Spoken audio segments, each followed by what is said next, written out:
This is Becky Baldwin of MERCYFUL Fate and Fury, and you're listening to That Metal Interview.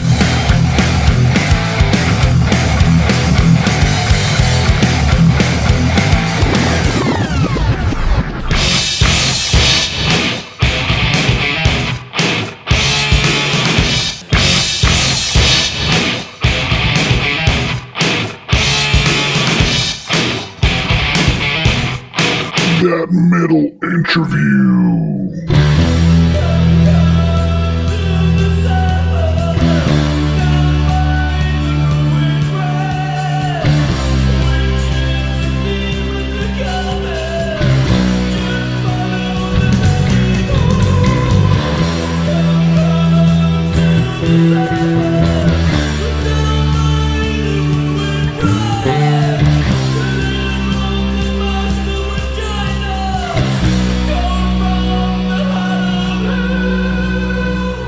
And so we welcome you guys back to your favorite podcast, That Metal Interview podcast, with your friend James from the state of Texas in the US of A, from the planet Earth. And anyways, we have a special guest, bassist extraordinaire Becky Baldwin from MERCYFUL Fate and from her own band Fury, and amongst other projects that she'll talk about. And she will talk about joining King Diamond's MERCYFUL Fate 80s band and how she feels about that and how that came about. So right now you're watching her play Come to the Sabbath from MERCYFUL Fate's Don't Break the Oath 1984 release, right? Isn't she badass? So anyways, so right now let's listen to one of Fury's latest videos and singles, Embrace the Demons, from their album Born to Sin, released in 2022. This is Fury, Embrace the Demons. We'll be right back.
Jet black hair and a big long tail just swinging there, whoa!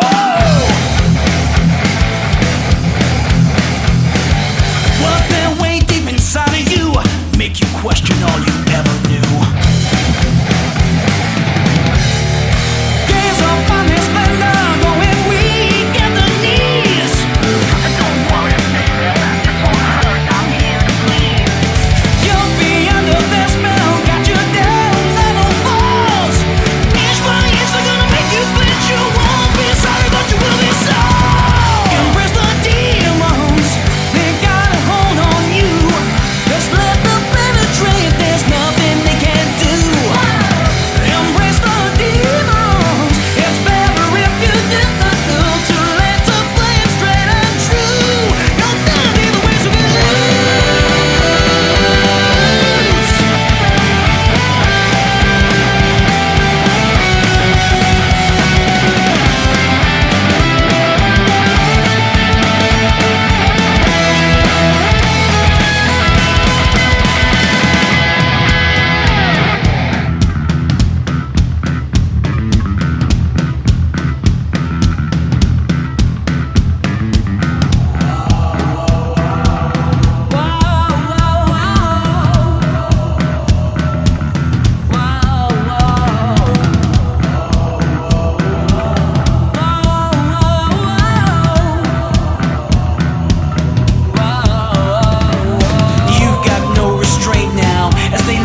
crushing rock melt in your face. You guys can stream it now.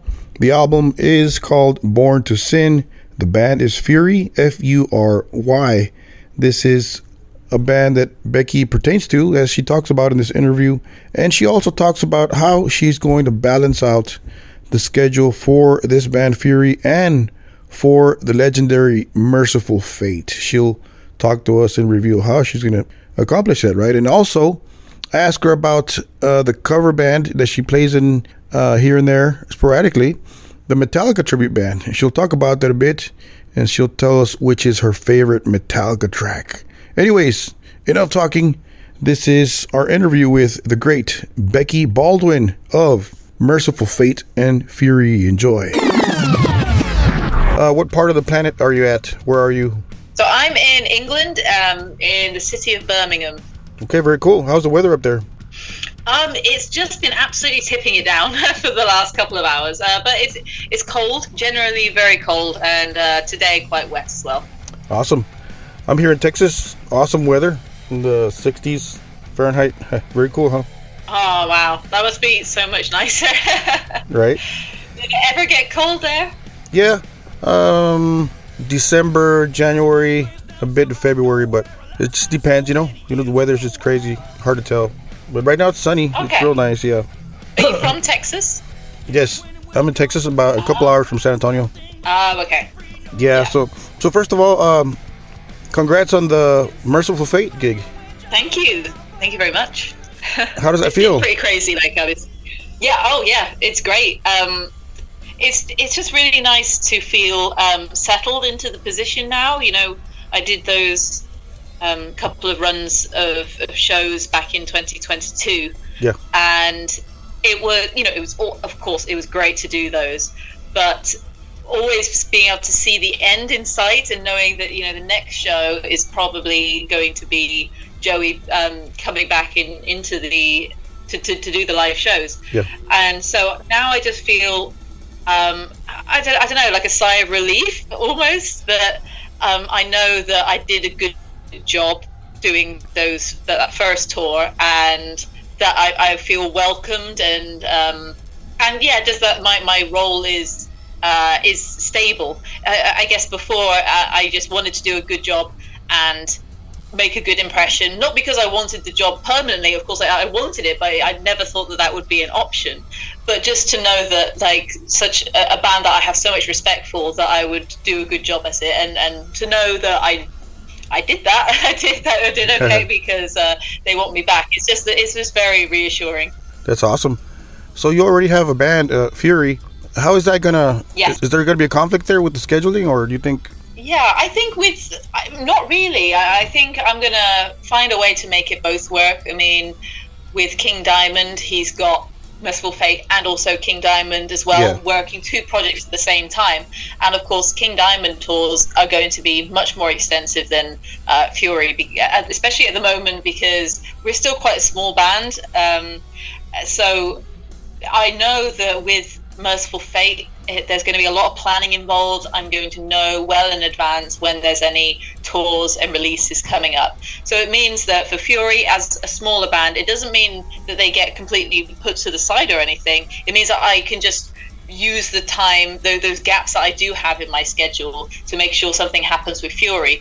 And so that's the plan for this year is, I'll be starting to record for Merciful Fate, but for the next Merciful Fate album, but I'll also be starting and also finishing the Fury album, and then hopefully towards the end of the year start touring with them. And so both can definitely work together.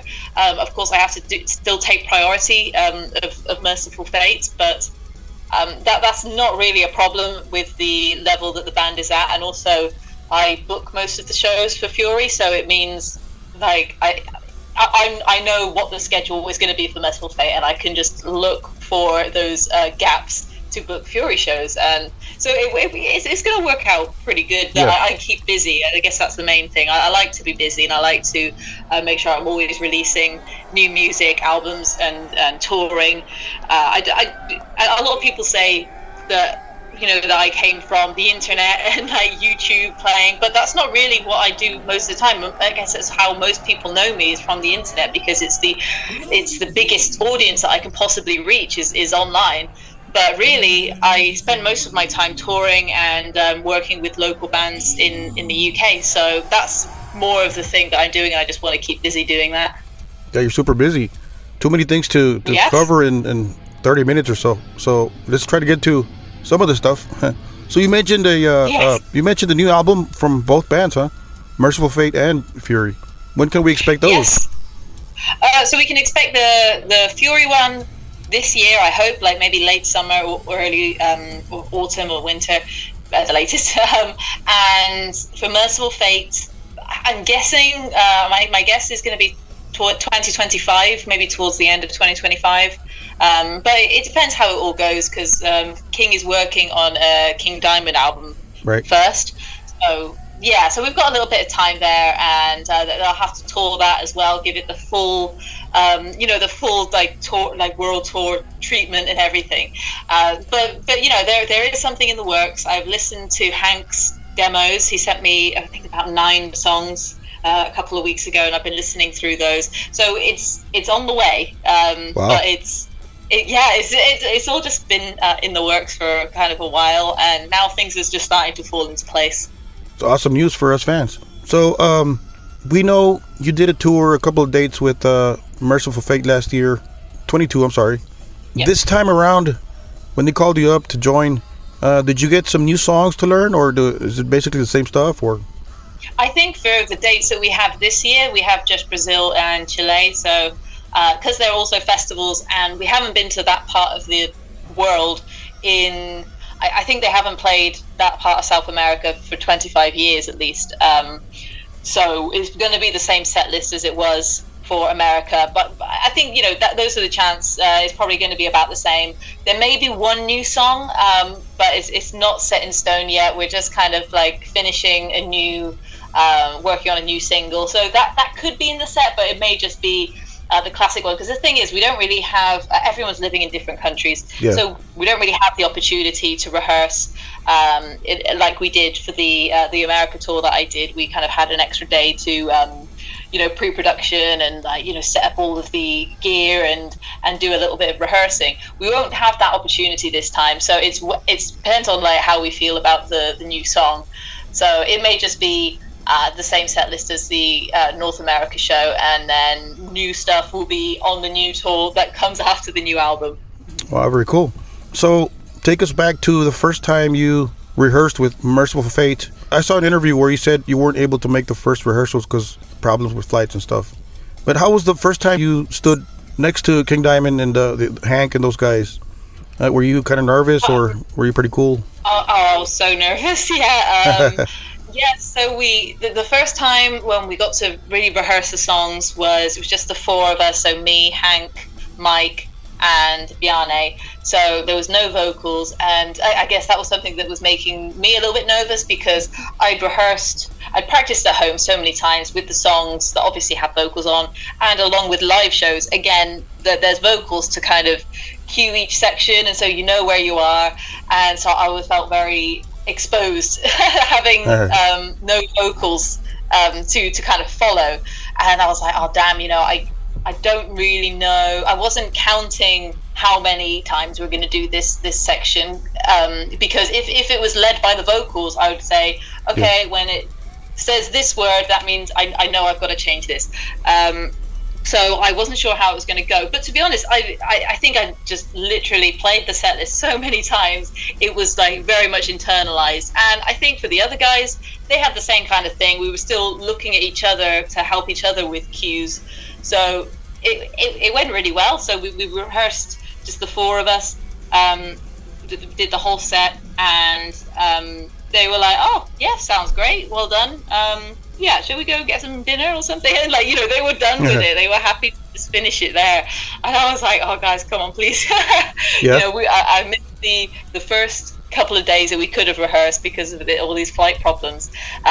So can we just do it again, or let's take a break and then do it again? And they were happy to do that, but they were just kind of they felt good after the first one. And to be honest, I felt really good after the first rehearsal. And then the following day, I think it was the following day that we had the gig. So, and that was the first time that that was the first time of that trip to meet King Diamond. So that was the second time meeting King Diamond, and it was during the sound check of the gig in Dallas. How was that? So yeah, we were figuring out all the levels, and that was when I could first like sort of rehearse. I mean, it's a rehearsal, I guess. Like, if something is to go wrong, it needs to go wrong there, because you still have time to fix it. But it's more we're there to like focus on how it all sounds. So there's a lot of stopping and starting, and it's not really. So yeah, we didn't really rehearse as a full band at all. Wow, that's yeah.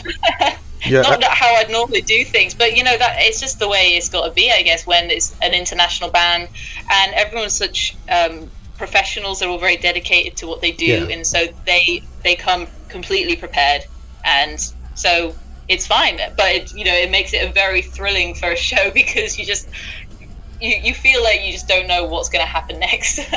What went through your mind, Becky, when the first gig when you helped out MERCYFUL Fate in 2022, the first note, the first song, the count off with the drummer, and then you heard King Diamond come in, his first vocal line. So what went through your mind? At what point did you realize, hey, you know what, I'm on stage here with a legend here? Did that go through your mind, or? I think mostly going through my mind was absolute panic. It took a while to settle in. It's such a big difference to the kind of shows that I was doing before, having like the curtain, and when the curtain drops, that kind of stage show with the stairs and everything. It was just a completely another level of a show that I've just never been a part of before. And we were using in-ear monitors. That's something I've never used before, so I've always been like an amp kind of person. So that was the first time moving over to them. But they do have sound on stage. So, but I don't know. I always had in the back of my mind, I was always thinking, what could go wrong? Like, my bass could, get knocked out of tune, or like suddenly the connection could drop, and I won't be able to hear what's going on. So yeah, mostly it was panic for the first couple of measures, bars songs, at least, or maybe the first section. But yeah, I did settle into it by, I don't know, I guess like halfway through the first song, I just think, okay, yes, I think I've got this. I can, like, it sounds good.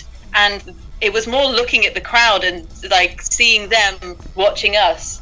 And this is the first USA show for almost 25 years. So there's loads of people there, loads of young people there who are seeing MERCYFUL Fate for the first time, and they're absolutely losing it. Like, they're having a great time. And then I'm like, hell yeah, actually, this is really, really cool. And as nervous as I might feel, this is just like the greatest moment of my life so far. Wow. And just looking around, and King Diamond's doing his thing, and yeah, like I did also, like, when I saw MERCYFUL Fate at Bloodstock, I was side of stage, and that was my first time ever seeing the band live.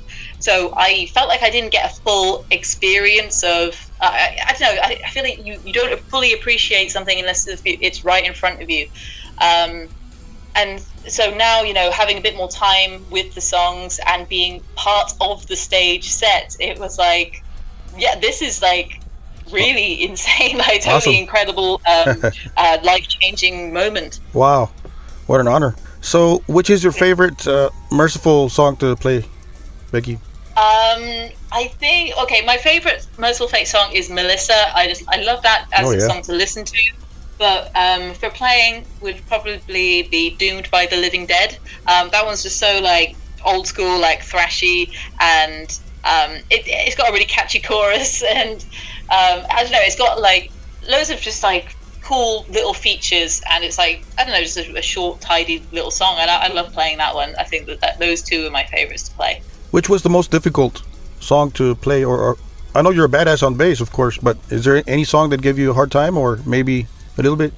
I think the ones that needed the most attention was Satan's Fall. So that one's like 12, 13 minutes worth of the song is constantly changing.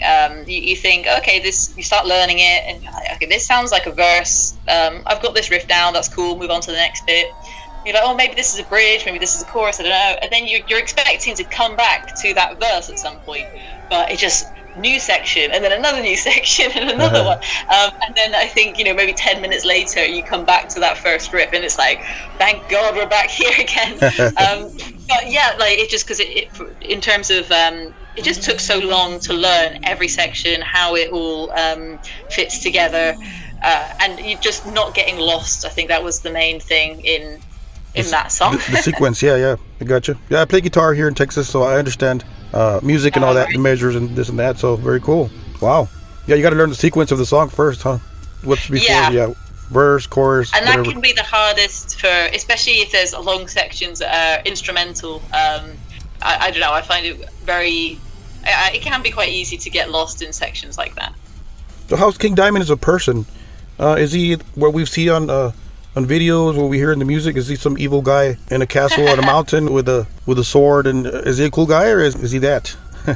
He's really cool. I guess it depends which interviews you've seen. Like, I've seen some, I guess, more recent ones. That's kind of how I obviously how I know him, because I've met him just more recently.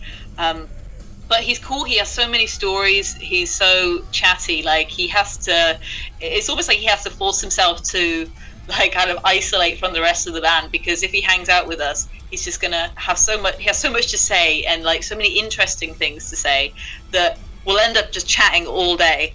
And then when it comes to the show, his voice has been like, oh God, why did I do that? Because, getting a bit tired now.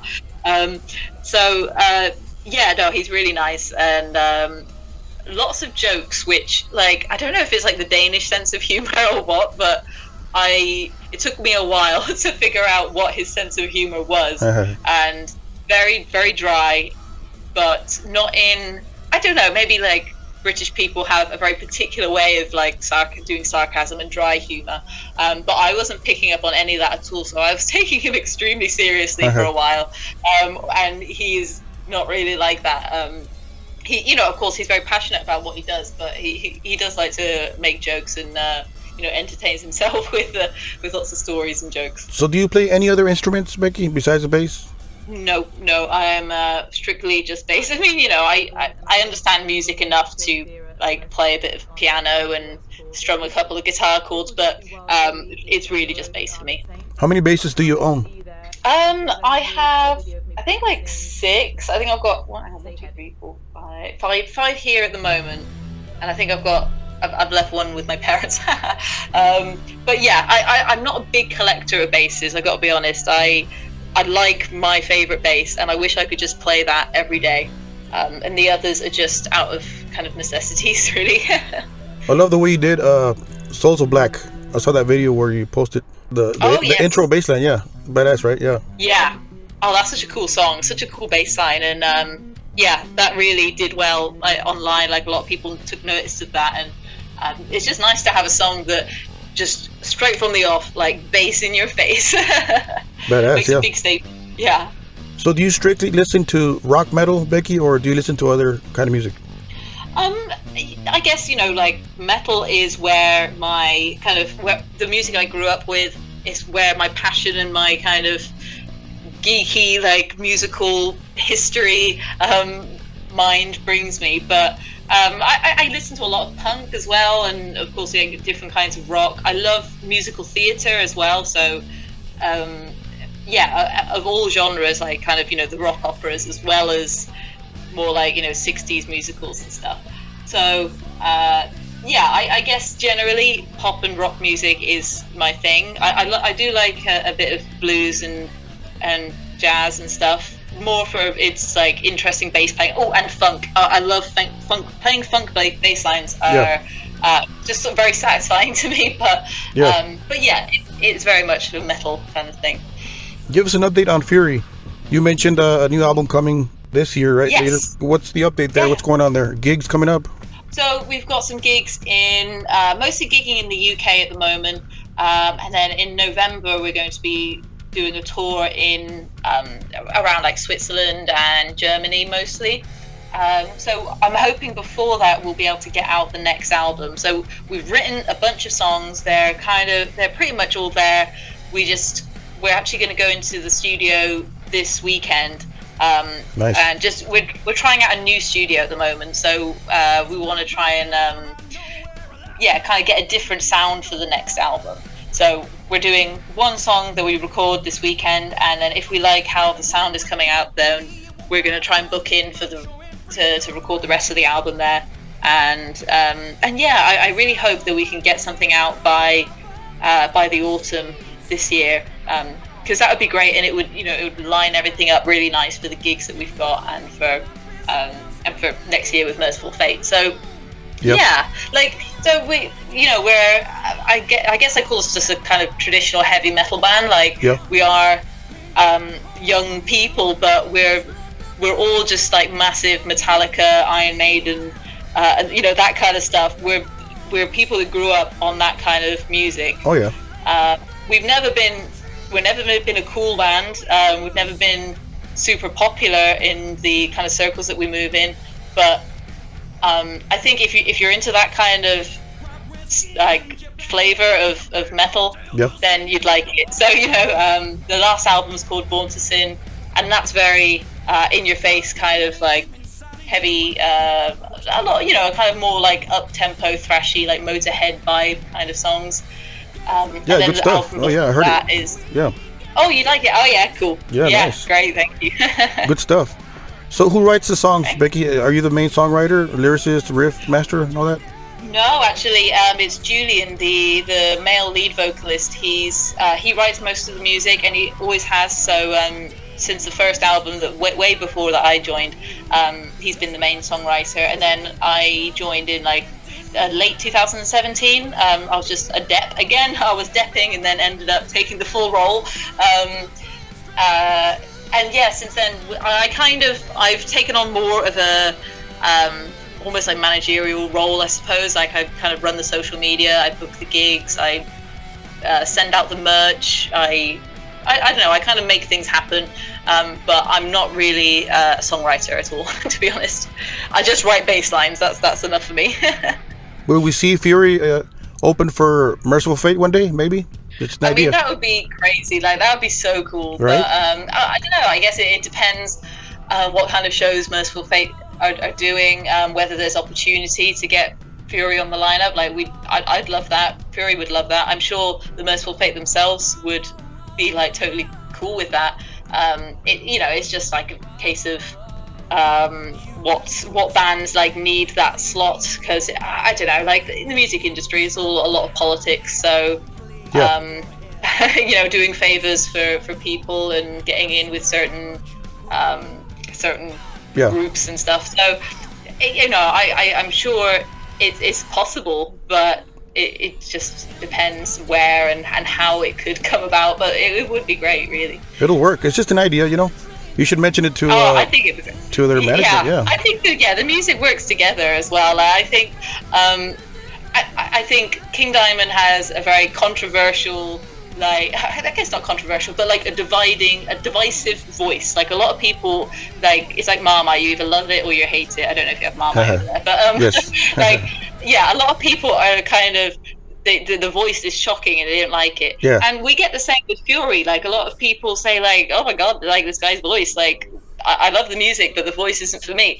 But I think that's kind of what makes a band unique and what makes us all different, and I think that's great that exactly. Yep. Some people really can't stand it. So it is great that it would work together in that way. Yeah, but you got their attention with the different voice there. That's cool. So it works out. Exactly. Yeah, we can't all sound identical. I can't even think who would even be the ultimate metal voice. I guess Dio. We can't all sound like Dio. It would make Dio less special. So. I read somewhere you play in a Metallica tribute band. Is that still going on, or? So I just I'm kind of a freelance kind of session live depth and stuff for a lot of bands. So I just kind of fill in when they need me, whenever their bass player is busy. Because I love Metallica. I love playing Metallica, and it's just it's cool. I know I know covers bands, tribute bands get a lot of stick, and definitely everyone is aware it's not as cool as being in an original band, but I think a lot of venues are relying on the kind of pull that a tribute or covers band has to keep their venue alive. And I think if it keeps the venue alive and people are going out and watching live music, then that's better than than none of that happening. And if you can get, for example, like an original band opening up for a tribute band, and you get like a bit of a mix of audiences, like that is kind of the best thing, really. And so I really love playing Metallica. They've been like my favorite band from like the age of 13 till about 16, like absolute number one. And since Really? then, You're a fan they're too? still Okay. kind of up there. They're still up there. Which is your favorite song, Metallica? Too many? I always go back to For Whom the Bell Tolls. Like, it was the first song that really impacted me when I saw they had that the Day on the Green video on like Kerrang and stuff. That was kind of when I was first discovering metal music, and just watching that video, I just thought they were so cool, and it was such a cool song. And Cliff Burton, like the camera is always on Cliff Burton, and he's like rocking out, and I'm like, oh shit, that's what a bass player does. Like that's what bass is. That's what's different to the guitar players. And that moment of like first watching that video has had such a big impact on me. Even though like now I am kind of sick of this song, but still like somewhere inside this like kind of this like twinge of like, this is the most exciting thing that's ever happened to me when I first watched it. So I'd say probably still For Whom the Bell Tolls. As far as a tribute, which is the bassist that gave you the hardest time at Trujillo or Newsted, Burton? I guess I don't know really. I guess Trujillo, like he's like such a technical player, but I think he uses it so sparingly in Metallica songs. Like there'll be sections that are like just really intense, fast stuff. Sometimes he plays with a pick, I think, as well as fingers. So I guess it's like playing is probably the most different to mine, because I spent so much time like learning Cliff bass lines that when it comes to learning a Metallica Reloaded set, the Cliff stuff just feels very natural, even though they're probably the more flashy bass lines. Like they were a lot more creative with bass lines. I feel like I don't know. I enjoy it more. Maybe I love Cliff's bass lines. I love the way he approaches the instrument, and it's really cool. Give us musicians a quick rig rundown. You mentioned using ear monitors with Merciful Fate, but as far as your gear, can you give us a quick rundown? Yes, so I use my main bass is a Rickenbacker 4001. Nice. It was made in 1977, so it's a bit of an old one, that. Wow. But it has been modified with Seymour Duncan bridge pickup, and you can, if you see it like visually, it's got quite a few modifications, like the scratch plate and stuff has been changed. The other bass that I sometimes take is a 4003 Rickenbacker, so that one's, I think 2002 is that year. Again, same modifications, the Seymour Duncan pickups.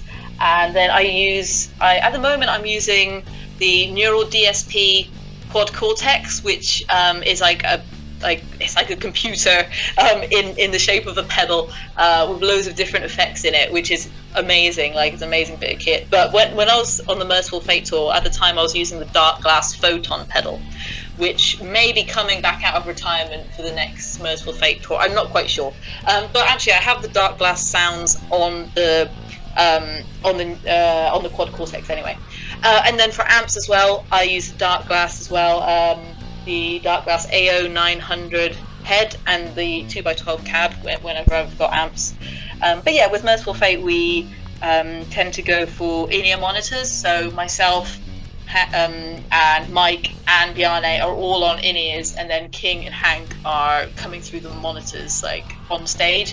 So there's a bit of a mix of everything on the stage, but I like having my bass super loud in my ears, because it just I spent so much time practicing the sets at home on my own, like not in a kind of band situation, that it felt really natural to hear myself more isolated. I got used to, that was the first time I've ever used in-ears, was just for that tour, but yeah, I really got used to it, and it was pretty cool, and it made me feel better because I was the newbie here, and I wanted to really hear that I wasn't messing anything up. So that was good for me. Make sure you got all the parts down. So what's next on your agenda, Becky? Before we let you go, what's on your plan book here? For like today or this week or what? Today and for the week. Well, it's like 9:30 in the evening now, so I'm done for the day. I've been teaching all day.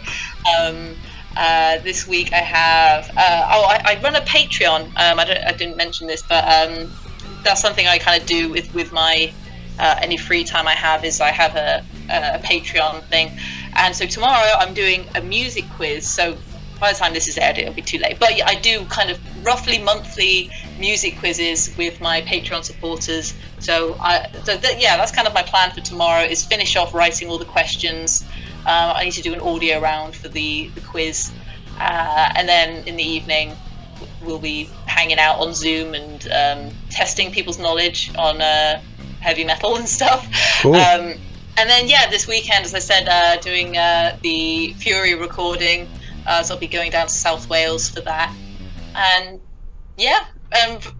generally, I don't know, listening to Merciful Fate demos and imagining my future my future bass lines.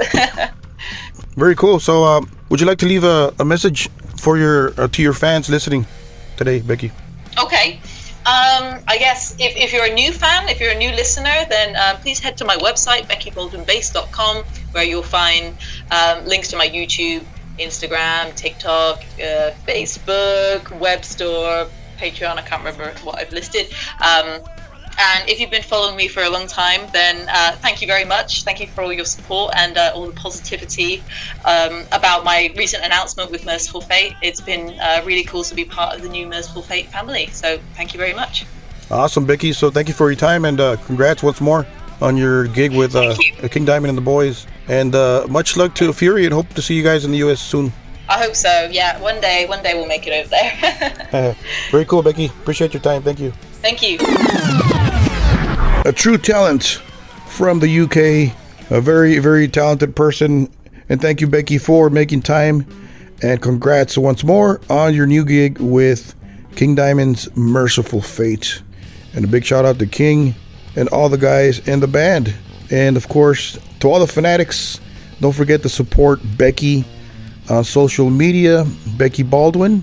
You can support her live whenever you see Fury gigs, FURY. Support her, stream, download, purchase merchandise, and of course, be on the lookout for Merciful Fate's tour dates. I believe she mentioned 2 dates in South America. Lucky fans out there that are going to get to see the King and the guys. So anyways, on behalf of the show, your favorite podcast, we truly thank you guys for your support. Thank you for downloading, streaming, and enjoying the show in whichever format you are enjoying this. So thank you from your friend James, floating around the sun on the third planet, Earth. Anyways, don't forget to keep it metal.